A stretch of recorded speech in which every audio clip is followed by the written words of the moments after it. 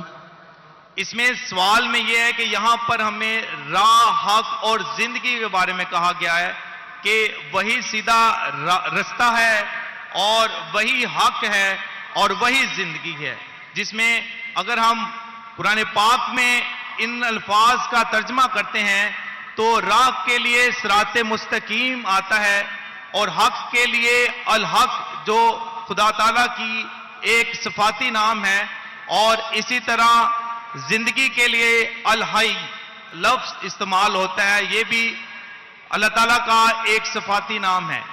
تو ہمارے کرسچنز کے مطابق جیزس جو ہے وہ سن آف گوڈ ہے، نہ کہ وہ جنے ہوئے ہیں بلکہ وہ خدا کا کلمہ ہے، جس طریقے سے قرآن پاک میں لکھا ہے کہ وہ کلمۃ اللہ ہے اور روح اللہ ہے.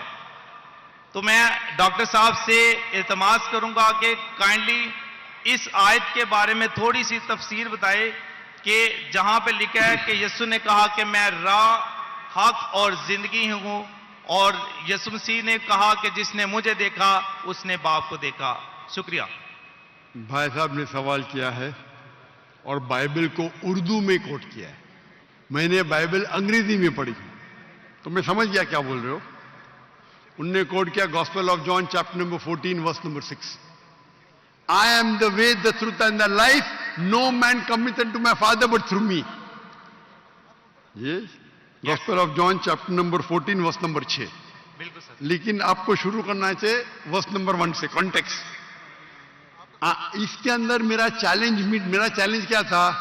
میرا چیلنج یہ تھا کہ آپ بائبل میں سے ایک ورس دکھائیے جس میں عیسیٰ علیہ السلام خود فرماتے کہ میں خدا ہوں یا میری عبادت کرو. یہ چیلنج میٹ نہیں ہوتا ہے، پھر بھی میں جواب دوں گا.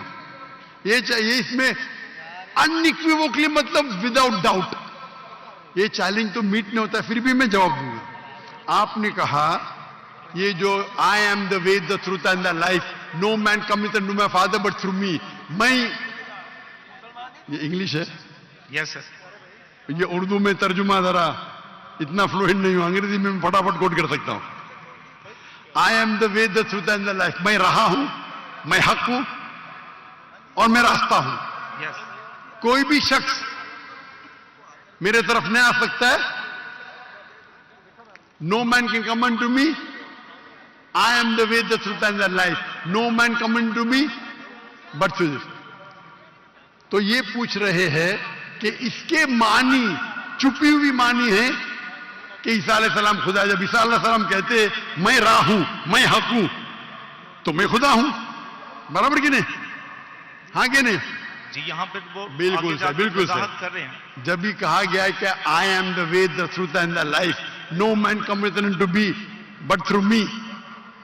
ہر پیغمبر اپنے دور میں وہی راہ تھا، وہی حق تھا اللہ کی طرف جانے کے لیے. موسیٰ علیہ السلام کے ٹائم پہ موسیٰ علیہ السلام was the way, the truth and the life. No man came unto Allah but through موسیٰ علیہ السلام.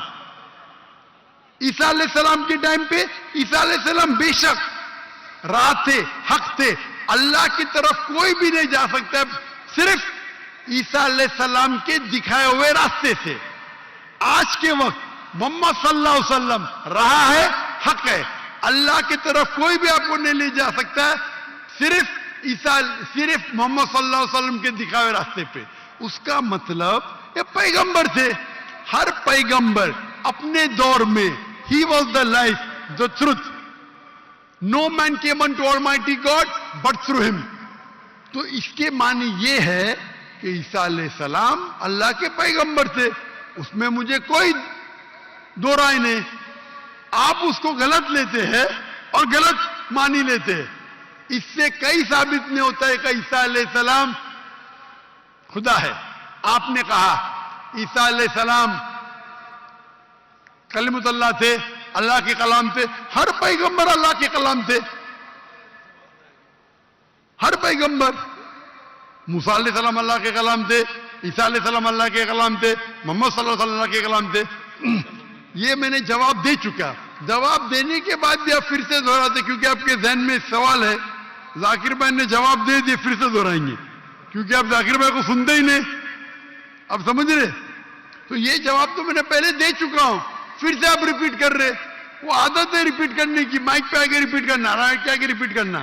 یہ جواب تو میں دے چکا ہوں 1 گھنٹہ پہلے, پھر سے کیوں دوہرا رہے؟ میں جواب سیم رہے گا.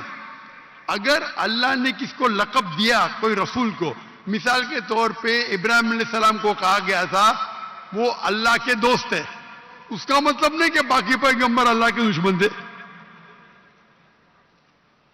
اگر کہا گیا تھا یہ صادق پیغمبر تھے, اس کا مطلب نہیں کہ باقی پیغمبر جھوٹے تھے. اگر کہا گیا تھا عیسیٰ علیہ السلام کلمۃ اللہ تھے, اور یہ لقب یحییٰ علیہ السلام کے لیے بھی کہا گیا قرآن میں, تو کیا آپ کہیں گے علیہ السلام خدا ہے؟ نہیں. یہ سیم لفظ جو آپ بول رہے ہیں قرآن میں یحییٰ علیہ السلام کے لیے بھی استعمال کیا گیا, تو کیا آپ کہیں گے وہ خدا ہے؟ نہیں. تو یہ لقب اللہ تعالیٰ کی طرف سے ہر پیغمبر کو لقب دیا گیا, اس کے معنی نہیں کہ خدا بن جاتے. تو یہ جو بائبل کا کوٹ کے gospel of John chapter number 14 verse number 6, اس سے ظاہر ہوتا ہے کہ عیسیٰ علیہ السلام پیغمبر تھے, اور سب پیغمبر راہ تھے, حق تھے, اللہ کی طرف راستہ دکھاتے تھے انسانوں کو.